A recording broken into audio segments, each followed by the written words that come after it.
And top of the news here at 5:30, one of Western New York's largest technology employers is now calling the city of Buffalo home. Ingram Micro just moved into its new 160,000 square foot office on West Genesee Street. That's right behind City Hall. More than 1,200 employees are moving into that new modern space in the heart of the city. Newish. We were joined now by Bill Brandel, Executive Vice President and President of North America for Ingram Micro. Thank you, Bill, for joining us. No, thanks for having me. Let's explain what Ingram Micro is. A huge employer here in Buffalo, and I feel like some folks don't know what you do. Yeah, so I like to tell people when they do ask, because that comes up a lot, we are the company behind the biggest technology brands in the world. So we provide them the ability to drive scale of their products into the ecosystem that we play in.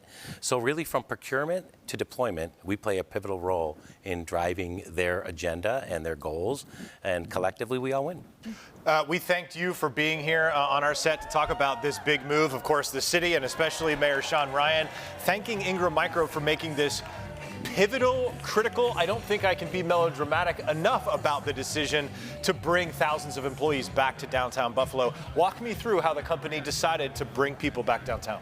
Yeah, it was a real easy decision. So Orion is our landlord, and as we were looking at our workspace, you know, when we first started out, we were more of a call center mentality and more of a call center as a company.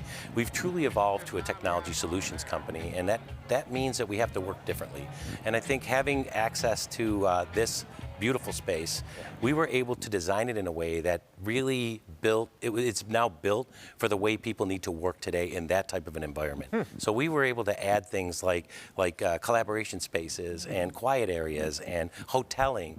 And so I think what it does is it gives our employees the opportunity to work how they want, where they want, and then it drives a different level of engagement.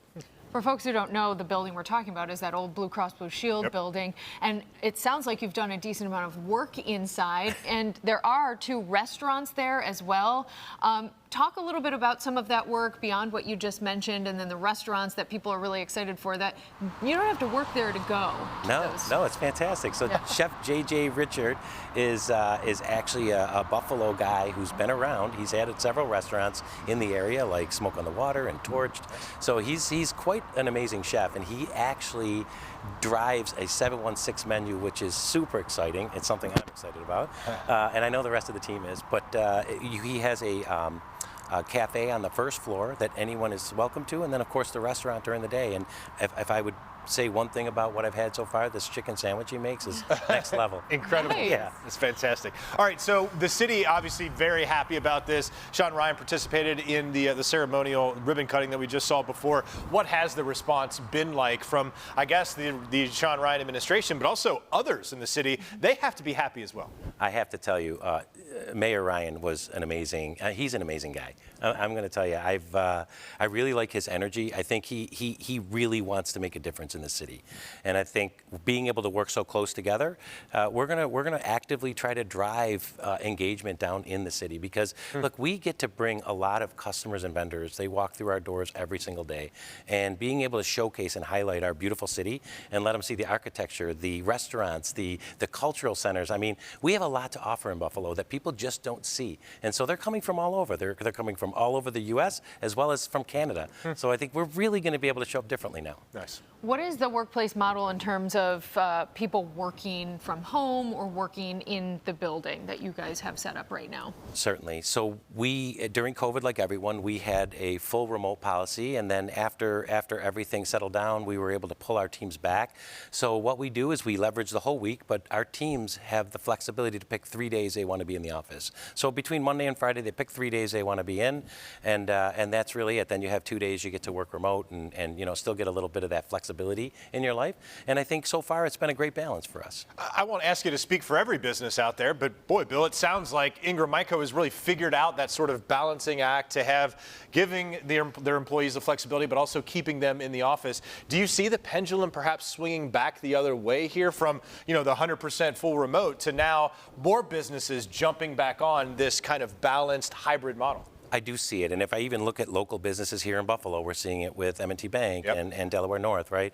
So I do believe that all of us benefit from collaboration, and the culture of a company is really developed between that collaboration and the time you get to spend together with the people that you work with. I agree. And then bringing people to a space like this in downtown Buffalo that is so important to a city being able to really thrive.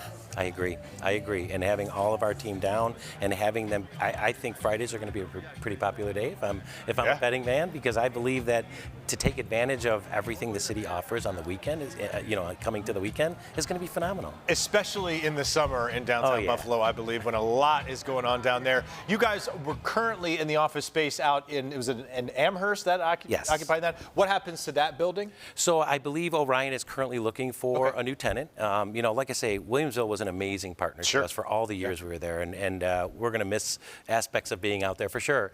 But it's hard to temper the excitement of being in a new location, being in a new home, and really being able to take advantage of everything that we're going to be able to take advantage of. Huge move. Well, thank you for bringing folks back to downtown Buffalo, because it needed it, and it still continues to need that as well. Sure. Well, thank you. Thank you for having me. Thank you, appreciate Bill. it. Also, stay with us, because coming up a little bit later, we'll hear from Grant Loomis. He is the CEO of Buffalo Niagara Partnership. He's going to be talking to us about the developments that are ongoing in the city to get plans to get more people like Ingram Micro and other businesses downtown.